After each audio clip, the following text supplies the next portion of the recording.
Hello everybody, it's LB 3-Point Man, and I'm back with another video for Cincy Jungle. What we're going to be doing this week is we are once again going to be looking at one of the 5 toughest teams that the Bengals play in 2017. This week the team that we're going to be doing is the Minnesota Vikings, who are number 3. The Vikings are an interesting team in that they started 5-0 last year and then fell apart a little bit. So first off, what we're going to do is we are going to look at the weaknesses of the team. The first weakness is that their offensive line has some real issues. They signed 2 offensive tackles and drafted Pat Elflein, but you still have to have concerns about the offensive line. That's one of the offensive tackles right there that they signed in Mike Remmers, who was destroyed by Denver.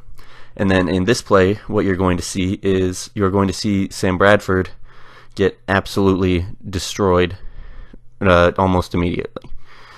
So you see him he has almost no time. And the second point is, after a strong start to his career, Anthony Barr was bad in 2016, so they didn't have that impact player in the middle of the field. There's Barr. They are hoping for a rebound from him, because what you're going to see here is that when they don't have Barr, the middle of the field and the flats where running backs and other wide receivers will break out sometimes they don't have the speed to get to them in time and will give up receptions. Now we're going to do the strengths of the team. The first strength is going to be their secondary.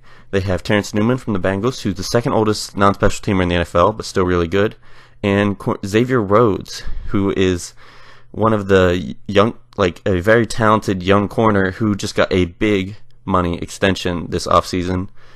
And they also have Harrison Smith, who I didn't even bring up in my point, who is one of the better safeties in the NFL. What you're going to see here is you're going to see Kirk Cousins try to make a throw across the middle for a first down, and Terrence Newman gets a hand in there and breaks it up really well. The second strength is a talented and deep defensive line with Linval Joseph, the nose tackle, Everson Griffin, and Daniel Hunter, who are edge defenders. There's Daniel Hunter. He is extremely young, one of the younger players to come out in his draft class, and he is extremely athletic, and he uses those athletic abilities to get after the quarterback. He gets a sack right here. They got to Kirk Cousins almost immediately, and then they cleaned up. One player that we're going to watch out for is Dalvin Cook. Dalvin Cook is the running back that the Vikings traded up for to take with the Bengals. They traded up with the Bengals to take Dalvin Cook, and it seems like the reports out of camp are very good. So it looks like he's going to be a very talented player. He's someone who can break open games. He did have a struggling offensive line in Florida State, so you would think that even despite the struggling offensive line in Minnesota, he would still be able to be successful. And also, interesting story point is that he was taken where the Bengals originally picked, and the Bengals took Joe Mixon where the Vikings are originally picked.